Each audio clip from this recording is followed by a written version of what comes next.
I would prefer that the silver not leave our shores when it comes to spot price. Shanghai is paying that premium, but everyone who's playing that game is guessing. But that spread, it's going to tell you more than any forecast will.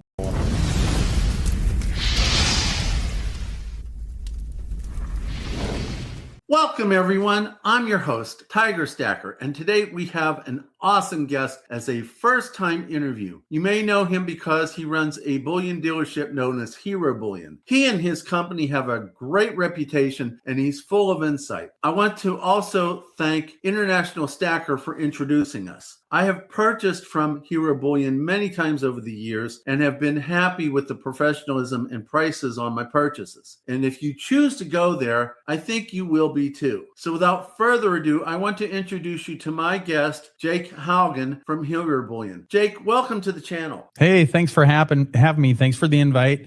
And like you said, thanks to International Stacker for connecting us. He's a good guy. I don't know how he keeps his energy up. I personally have to go to caffeinated drinks just to get up to half his speed. Yeah, well, I know he is a fan of coffee in the least. Well, maybe he sells coffee, right? Oh, yeah, he does. I'm thinking about getting some of his Mrs. IS coffee just to see if it can get me a little bit up to his level. Right on, right on. Tell us about the history of your stacking journey, how it led you to what is now your company, Hero Bullion. Right. So thanks for inviting me. Thanks for giving me this opportunity. I love talking about stacking. I love talking with like-minded individuals like yourself. And so, yeah, I think I have a story that's somewhat similar to a lot of stackers out there, at least a portion of them. Really, my genesis in stacking started when I was 9 years old. When I was 9 years old, I delivered newspapers in central Minnesota, and on my newspaper route was a coin store. And so I was in there very frequently looking through the coins as I delivered the newspaper and got hooked and spent my little, my little bit of my newspaper money every once in a while buying coins, and didn't really dig into the history of it then, but that was the first exposure for me. And it was definitely more collectible coins at the time than it was bullion. But things that we look at now as more silver-based, peace dollars, Morgan dollars, stuff like that, that was the core of what I used to collect back then. So it started there. When I was 18, I had an opportunity. I was considering going to college to play football, but I also had kind of a mentor of mine growing up invited me to come work with him during the summer. And his job or his career was in buying and selling collectible sterling silver pieces. And so I said, yes, I worked with him. I thought it was really exciting and interesting stuff that he did. There was a lot of history behind a lot of the silver patterns and whatnot. And so I got a little bit more introduction to it there. And through his colleagues, I was able to be exposed more to the coin industry, right? And that's really where I got a lot of my foundation. One of my initial introductions to bullion was doing a project that we call Boys and Girls. And Boys and Girls is when you take a big pile of silver dimes and you sort them Roosevelts or boys versus Mercury's girls. We all know that this is not actually Mercury on the Mercury dime. It's Liberty, Lady Liberty with the winged cap to represent freedom of thought. So just kind of been my career, my life's work. I love this business. It's brutal. It's there are a lot of places, both as a stacker as well as a business owner in this industry that can cause struggle and are difficult to overcome, but I still love it. It's in my blood. I don't think I'll ever do anything else. So we started a wholesale business back in 2006, primarily selling to dealers and a little bit on eBay. And we got a little bit of exposure, saw where the market was going, which everything was going online. One of my biggest customers on the wholesale side was actually AppMex in Oklahoma City there. And I was provided a little bit of visibility into their business because obviously I knew what we sold product to them for versus what they sold it on the website and a little bit how their business works from the operation side, the trading side. And so I had to do a little bit of internal selling at our wholesale company to get us to start a company. It took a little bit, but over the course of about 6 months, we all came to the conclusion that yes, we needed to start an online bullion company. And that resulted in the formation of a company by the name of Provident Metals. I see you have a Provident Metals 10-ounce silver bar on your table there. And so Provident Metals was a company that myself and a group of other buddies started together. It was an incredible journey, a lot of fun, a lot of learning. And as you know, at this point, Provident Metals is owned by A-Mark or Gold.com. And so after that was sold, I had left and took some time off. But like I said earlier, this business is in my blood. I'm not doing anything else. And so after about a year or so, I got a little anxious. Kids went back to school. I got bored. And so my wife and I started Hero Bullion. We kicked ourselves out of our master bedroom, stayed in our guest room, and we ran Hero Bullion for the first 6 to 8 months out of our master bedroom. And since then, we've, obviously brought people on. People have been incredibly responsive to the message and what we're delivering. And so, obviously we moved into subsequent offices, and, now for the last 2 years, we've been in our current office here, which is a phenomenal facility that this team has put together, all with the focus in mind to serve stackers, get you product as fast as possible, get you high quality product, get you a great variety of product. We deliver on all those kinds of things. And really that's me, my life's mission. And I think something that resonates with a lot of other stackers out there is we all feel like we know something that most people don't. And so this is my way of helping people, communicating, helping people understand stacking, all the pitfalls that there are, helping them identify the pitfalls and avoid them, and then getting them great quality product at a great price very quickly. And I think we do a great job of it. We're doing really good, but we still have a long ways to go. Bright future here, a lot of great stuff going on. So I'm excited to see what comes out of this place in the next 12, 24, 36 months. Sounds wonderful. Why did you choose the name Hero Bullion? Well, Hero Bullion, it comes from my family. I'm a dad. One of the things that we started when my children were young was at the end of every day, we would have a little get together, and we called it Haugen's Heroes. Okay, that's me showing my age, referencing Haugen's Heroes, obviously. But, we're talking about Haugen's Heroes for our kids. And the goal of that was every kid, each of our children would just share a quick message about a way that they were a hero that day. And that's been just a mantra in our family, something that's my wife and I decided to make important for our kids. Like this world needs more heroes. And so we called on our kids, we challenged them to do it. Many times the stories were pretty obviously made up, or like kind of layups, like, oh, I held the door for somebody. That's great. But the whole goal for us was just to have our kids keep that in mind as they're going throughout the day. How can I be a helper? How can I make someone's day better? And so the name Hero Bullion, back in 2019, when I was looking at forming this company, I wanted to maintain that family vibe. And this is part of our family mantra of being a hero. And that's what I want to be to stackers. But more importantly, I think that's what all stackers want to be in their own right. So when you deal with Hero Bullion, you're not buying from Hero, you're becoming a hero, right? Mm-hmm. And so the way that you become a hero is you share this message, you stack and you provide. What does the saying go? The greatest sacrifice a man can make is to plant a tree whose shade he will never enjoy. And that's what I see a lot of us doing as stackers. This isn't necessarily always for us. A lot of the people that I talk to that are stackers that we deal with are what I deem as legacy stackers. They're buying for their children to keep as a store of value for their family for potentially generations to come. I love hearing those kinds of stories. That's where the name Hero comes from. It's a call on all of us stackers to be heroes. I agree. My stack, I originally planned for me to leave to my wife, and I made a what I call death letter to tell her how to take care of liquidating if she needs to, because she didn't. Let's call that a legacy letter. I like that better. But I care about connotation. I like the sound of legacy better, because really that's what you're doing. Give yourself a little credit here. If she didn't survive me, then to my grandchildren. The other part of the reason I started this channel was to teach my grandchildren, and while I'm teaching them, also teach everyone else in the community. Yep. So are you more of a gold or silver bug? Oh man, that's a good question. It's easy for me to answer. I've always leaned more into silver. I do really enjoy the fact that I feel like lately gold and silver used to be just lockstep. One's up, the other's up. One's down, the other's down. You could just count on it. Now they've definitely detached, and I really enjoy that for a couple of different reasons. One, I feel like the market's recognizing silver as the industrial metal, if you will, a little bit more. They're recognizing that industry drives the price of silver more than it used to, and gold is still monetary. So they're both precious metals. They move independently now in a lot of ways, and I enjoy that. Traditionally, I am a silver stacker. That's where I started. I didn't have a lot of money. I was buying, I think my first piece dollar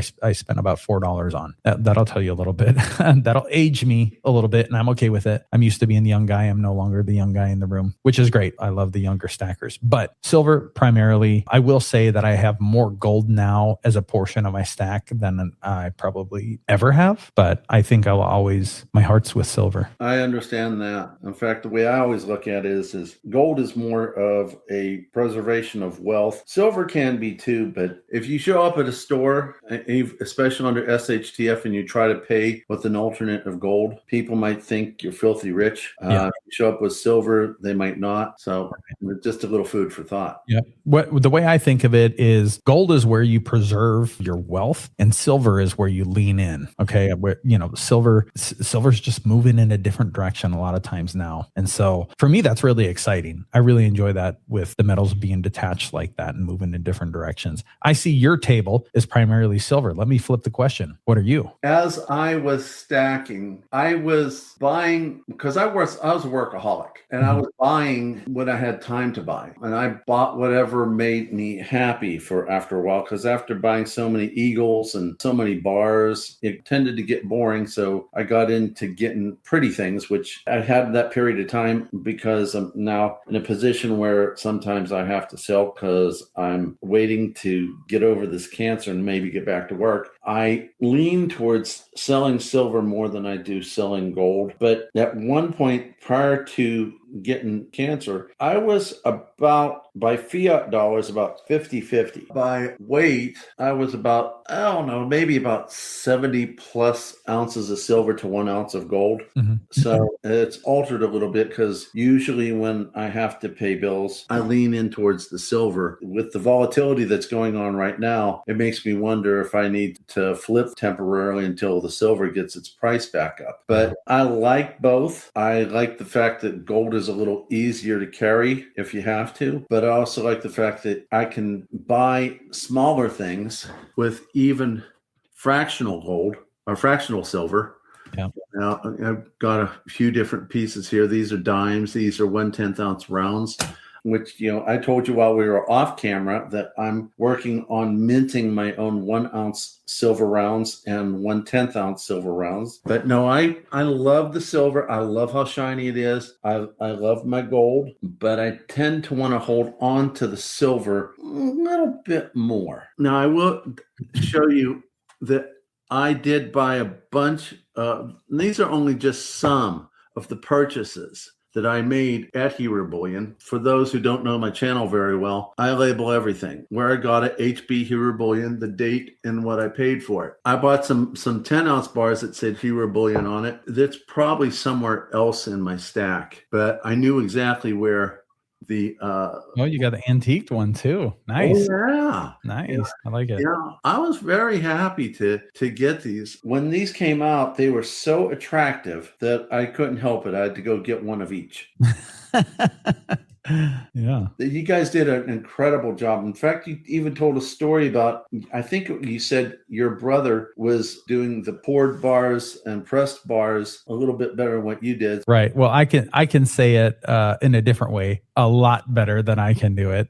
Pouring silver for 10 years, probably 8 years, somewhere in that range. And my brother was out west. Hero Bullion was growing. I said, man, I need some help. I need someone I can trust. He has a background in production. He's amazing at it. He's got a knack for this stuff. And so it was a natural fit when he came on board to say, hey, can you figure out this poured stuff? And within 2 weeks, that's probably even being generous, probably within a week and a half, he had surpassed everything I knew. And he's brought our stuff to a whole nother level for as far as the poured stuff goes. A lot of times I feel like I'm holding them back on that. So he is the pour master at Hero Bullion, my brother. So it's mainly a family run business. Yep. We have at this point a pretty sizable staff, but when the orders get busy, my wife comes in and ships orders. When the orders get busy, my daughters come in and ship orders.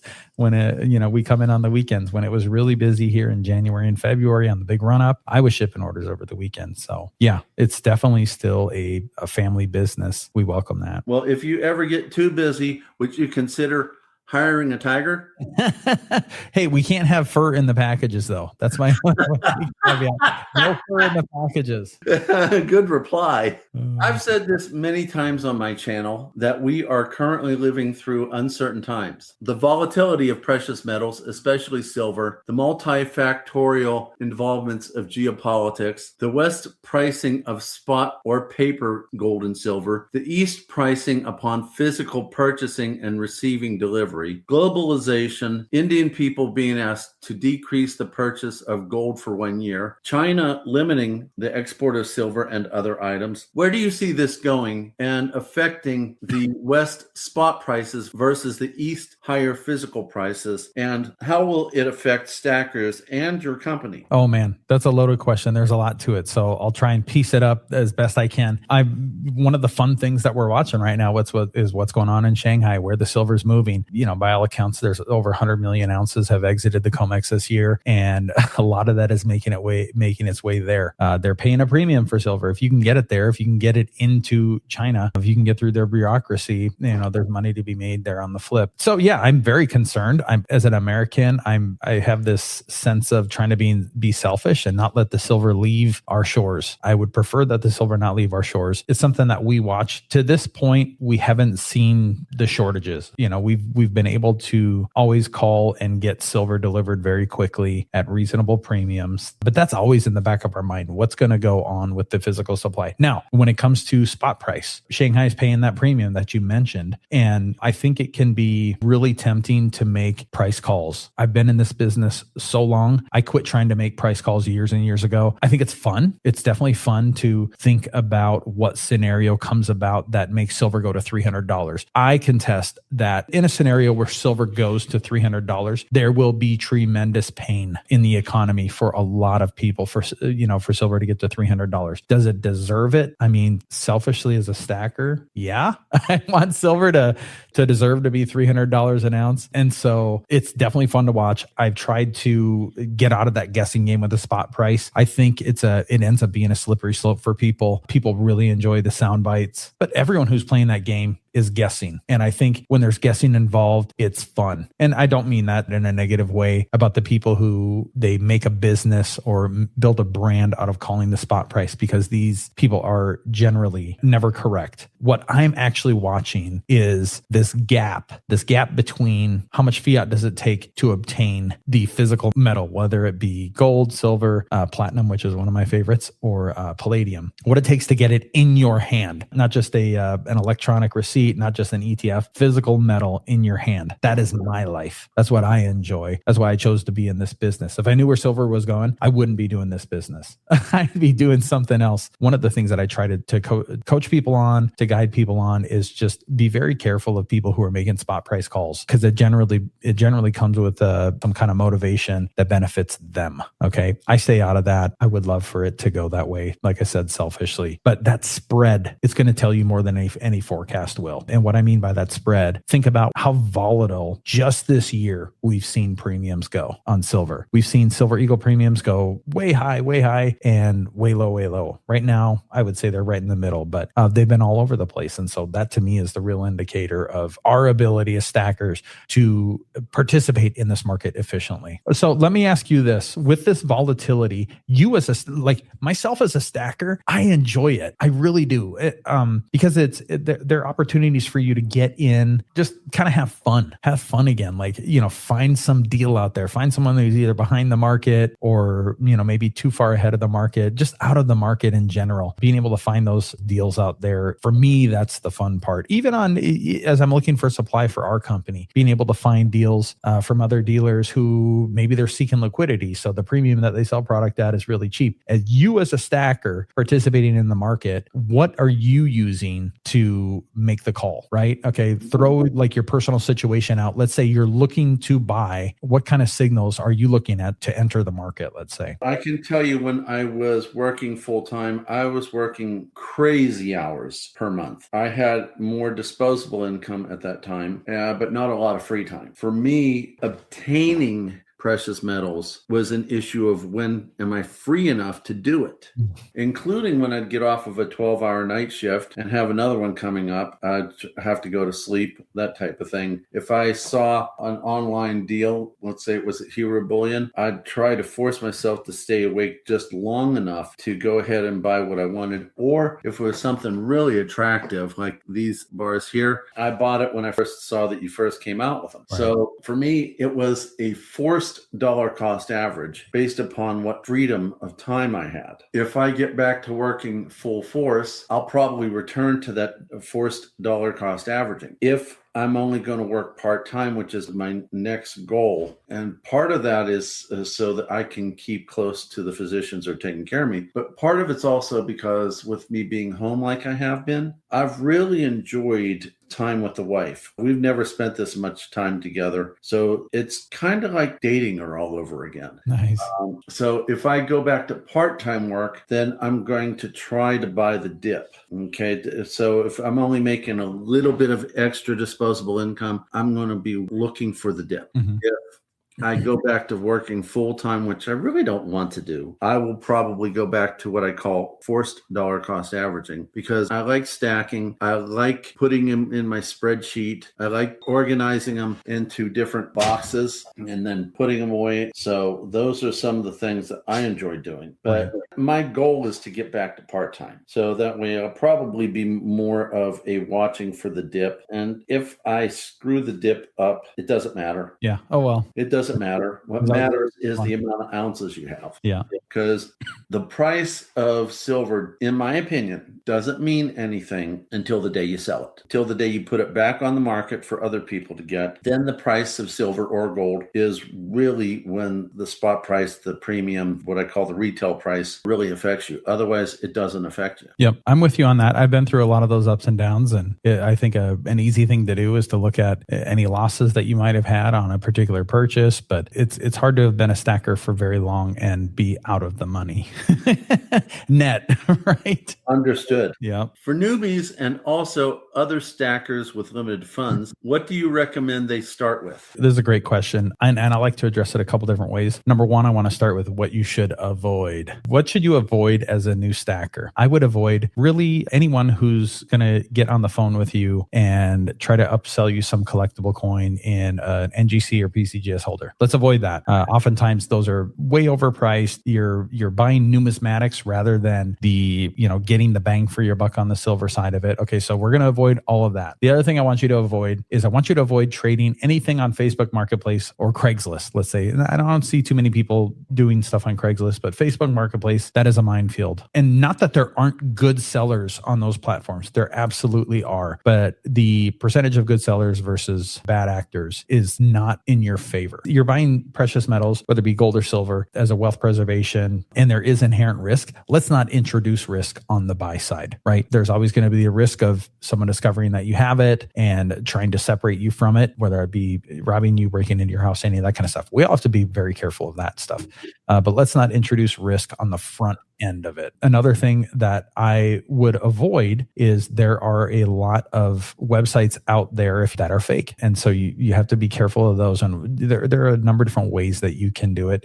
Many times what it entails is a simple Google search, look at reviews. That you come on our website, you're going to see that we have phenomenal reviews. We have 34,000 reviews and we have a 4.9 out of 5-star rating. Okay, that's something that we're proud of. That doesn't come easy. Anyone can design a slick looking website. It's hard to fake 34,000 reviews and a 4.9 star rating. So you want to look for that kind of stuff. People have a good reputation, companies that have a good reputation in the industry. And then let's talk about what you should buy. What I want you to buy are things that you can see on a number of different websites and compare the pricing. So whether that be a Silver Eagle, our company sells Silver Eagle, all of our competitors sell Silver Eagles. It's very easy to compare price, free shipping levels, service levels, any of those kinds of things. It's very easy to compare those types of things. And so I want you to stick to the core product. Now, let's say if you're buying silver, let's stick to Silver Eagles. Yeah, you're going to pay a little bit higher premium on Silver Eagles, but you're going to recoup some of that on the sell side. And it's going to be easier for you, your heirs, your wife after you potentially pass. It's going to be easier for other people to sell that product as well, and easier for them to identify what they actually have. You're not introducing them to some esoteric product that's colorized, high relief, and 500 made that, you paid 3 times melt for, that now they have to go and try and get as much of that value out of it as possible, because that's a lot of work for them. And that's the last thing you want to give on those people. Now, if you're going to participate in that market, let's say later down the road, I think that stuff is great. It's fun. It's a lot of fun, but I look at it as like collecting baseball cards. Like, it's a piece of paper, when it boils down to it. Yes, these has silver, but those don't have a lot of bearing on the value of those products. So stick to the core type products. Silver Eagles, Buffalo Rounds, 10-ounce bars, something like this here. I have RCM 100-ounce bar here, right? 100 ounces of silver. It's very easy to do the math on what this melts for. You can look on every single website and see the spot price and do the math times 100, and you know exactly what the value here should be. There's always going to be a premium or discount on it. One of the things that we actually do to help people out is we have what we call our starter pack there. We got it locked in. So we deliver 5 ounces of silver at spot. Oftentimes with silver, there's a shipping fee, a minting fee, or a premium over spot to get these types of products. We sell 5 ounces of silver at spot. We pay to ship it. We pay the minting fees. We pay for the packaging, the little flips that it goes in. We pay for the postage to get it to you, all that kind of stuff. We take care of that. And a lot of that is just, number one, to help new people in the business know that they're not going wrong with a product like this. It's an ISO round, which doesn't mean a lot to a lot of people. In our industry, it means a lot. It means that these rounds are eligible to be put in a precious metals IRA. And while you're not going to be putting these in your IRA, most likely, there is a standard applied. And so we try to make it easy for people. So the starter pack from Hero Bullion is one of the great ways to start. But if you're not doing that, stick with the basics, the stuff that you find on all the websites that are very close to spot price, that are easily recognizable. It makes a lot of sense. In fact, I've sold the fun stuff, and I did sell a lot at a loss, but I also planned on claiming that on taxes instead of capital gains, capital losses. Yep. Yeah, you can do that. I mean, there's plenty of opportunities to pick winners and losers in those. There's some of those products don't perform well in the secondary market, which is what you experience. And there are others that do an incredible job. And some of the stuff, I've collected that stuff just because I appreciate the technology, the minting technology, the artistry that goes into them. There's a lot of fun stuff out there. And there's a time and place for that. It's not right when you're starting. I agree. Yep. And you're doing right by her in doing that. You may or you may not know that I have a YouTube partner, Frostbite Coins. I do a collaborative effort with him every 2 weeks, and we call that Stack Collector. It's protect the community. But it started off with him being a numismatist and collector, and me being more of a stacker. So what numismatic items do you have or are moving into? Like I mentioned earlier, my start was in numismatics. Now, a lot of them are, the early peace dollars were just very cheap, very close to spot. But I spent a lot of time in numismatics. That's kind of where I grew up, where I fell in love with this industry. It's kind of funny that this industry, we're expected to know a lot about this product as well as the collectible numismatic stuff, even though they are very different. And within our industry, they're experts in both. Don't get that wrong. I really enjoy numismatics. They're a lot of fun. I have traded millions of dollars in numismatics over my career. And it's something I plan to do here. We have dabbled in it a bit in one of my more favorite series, which is what I call vintage US commemoratives. As I attend coin shows, I just walk around and I buy from dealers and try to find coins with good eye appeal. And we've put them up on our website, actually. So we do have a rare coin section on our website that you can navigate to. Generally, we don't get enough of that stuff that it sticks around, or we have a very deep catalog. It generally sells very quickly. So any of these, and part of that is because I try to buy them right and price them right. And I think people trust, it's actually myself and one of my partners here at Hero Bullion that do all of the grading of the coins, whether if they're raw coins and not certified, we'll assign them the grade. And so, I've been doing this, I've been trading on a big level, grading thousands and thousands of Morgan silver dollars and peace dollars, starting as far back as 1997. So, and then my partner that helps me, I believe he started right around 1999 or 2000. So, between us, we have over 50 years of experience, extensive experience doing this. I think people can gather that. They know that they're going to receive the grade that they purchased. It's going to be a good value with respect to the market. Now, granted, these are all numismatics, so you can't look at the melt value of a Stone Mountain half in AU condition. Okay, that's a $80 to $100 coin, right? The melt value on that is, what is it now? About $12.50, somewhere in that range. So it's something I enjoy. I wish we could do more of it. For me, it's just a function of time. I want to make sure that no matter what we deliver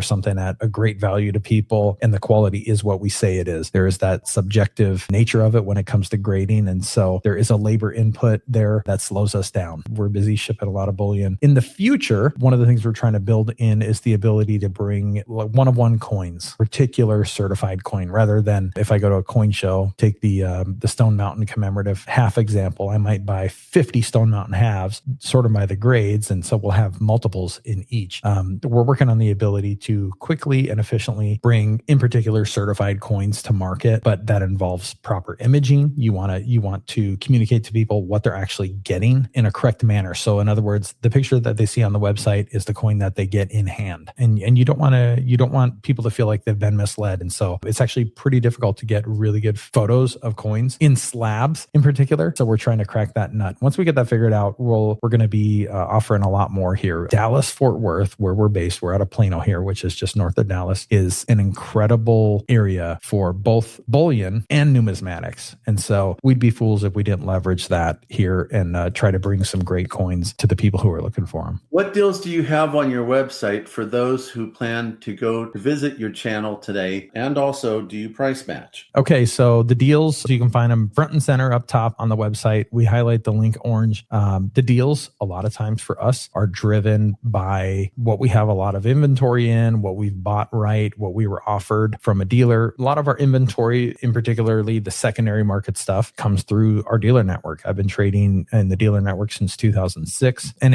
on a smaller level since about 1999 or so. And so dealer network is great for us for sourcing product. We get offered something, what the market looks like right now. There is a segment of dealers who are playing the market and looking for liquidity. What I mean by that is a day like today when silver's down, they'll try to buy some silver, and they're going to wait for the market to move up, and then they're going to sell it. And because the market moves up, they're able to sell it a little bit back a spot, or they're willing to take a little less money for it. That's where we can come in, buy that stuff at a really low premium, and in turn, deliver it to the deals page for a low premium as well. So you're going to see a lot of those change out very frequently on our deals page. I'm a huge fan of 90% silver. What I've grown up calling junk silver, that's what we called it for decades.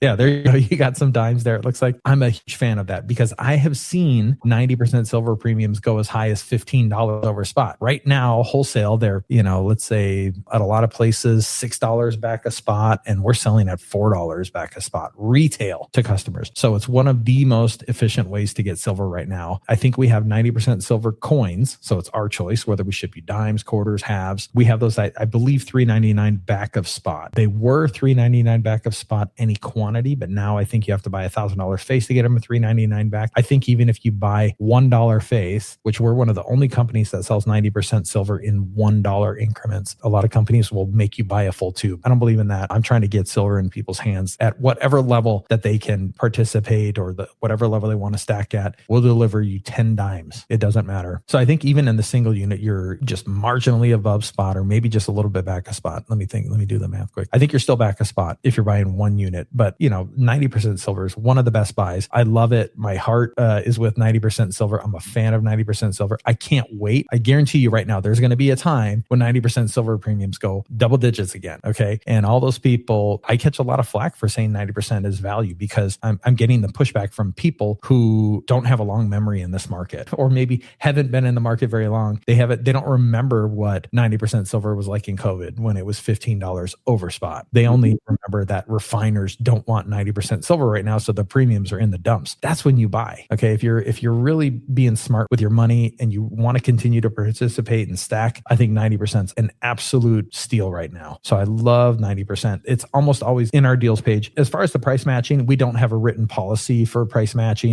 but if anyone asks us to price match, it always gets escalated. We had a story, kind of a funny story where a guy was going to buy, I think it was 7 100-ounce bars, right? So 7 of these. Wow. And he asked us to price match someone else. And we're like, yeah, we can definitely price match even if they have a deal. I won't mention who the other company was, but everyone knows them. And so we said, well, how much cheaper are they? And they were $1.40 cheaper per 100-ounce bar. Okay. So on a $50,000 transaction, it was about $12 difference that we were cheaper. So yeah, obviously we price match that. There's certain scenarios where we can't, but we will always do our best to earn anyone's business when it comes to premiums. And that's, it's something that we just take it as a case by case basis. We don't just flat say, no, we don't price match. Like I said, it always escalates. I usually hear about it and we make a call. Understood. Yep. Is there a minimum pricing for free shipping? On our website, it's $149 qualifies every order for free shipping. Some people are adamant, I hate my postman. I never want something to go USPS. I always want it UPS. So you'll always qualify for that free shipping at $149 and up, but there are paid options if you have a preference. So you could pay, I don't know what the total is. It's calculated at the cart depending on your address and the weight and the contents and the value of the box, but it's anywhere between, I guess, $10 if you prefer a certain method, or between $10 and probably $20, $25 extra if you want a particular service rather than what we call our choice. It's good to know that.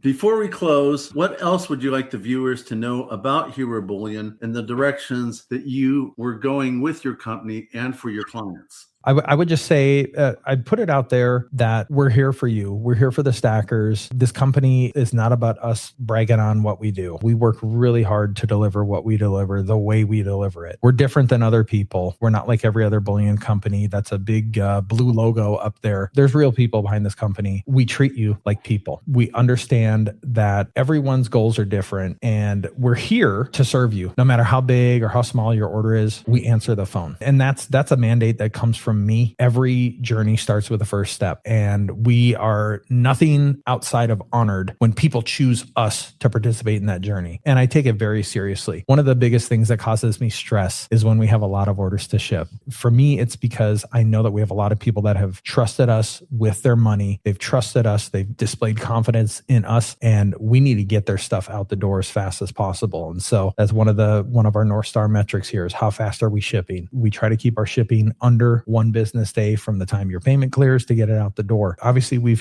heard the horror stories, the stuff that happened in January, February, March this year, December last year about incredible shipping delays. I'm really proud that this team didn't struggle that way. We did an absolutely incredible job. I shipped a lot of those packages myself. Thank you.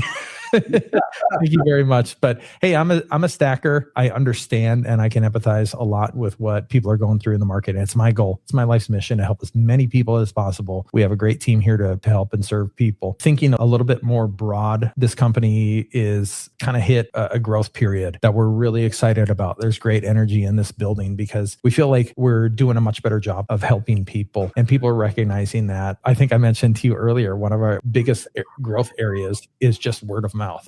So it's people, and so we have a section on our website when you check out where you can leave special requests. And a lot of times somebody will say, oh, can I get Mercury dimes in this order instead of Roosevelt's, or things of that nature. But a lot of people will put in there, hey, my uncle sent me, or Tiger Stacker sent me, or International Stacker sent me. Those kind of people. I see every order that comes to the door. I read every order. They all hit my inbox because I want to hear from our customers what's going on, and we're here to serve them. So we have some really exciting stuff coming in the form of new products. We just had a launch just recently of our take on America's 250th anniversary, or we call it the Legacy of Liberty series. I don't know if I can get the camera to do a good job on it, but it's our take on the USA 250, and that's a limited mintage product. We're just kind of having fun for it. And guess, even though it's limited mintage, we didn't crank up the premium like you see a lot of these other places. We kept the premium right in line with the rest of our main run, the stuff we're going to be selling for the next 20 years. This is priced the same. So it's a way to just deliver extra value to our people. We do a little bit in the copper on the novelty side. These sold out in about 8 days. So we have no more copper left. This is my personal one that I set aside because I'm not going to let all those go out the door. So we have a lot more uniques, a lot more customs coming. People are asking for them. And there are other features to the website. You know, the average user to our website will come to our website and maybe not know all the work that we've put into it. And we plan to talk about that shortly. We have a couple more projects that we're delivering here that are really going to help people's experience on the website and make the shopping experience easier, safer, faster, right? We have some really exciting things coming through on the production side. My brother, like we talked about earlier, he's the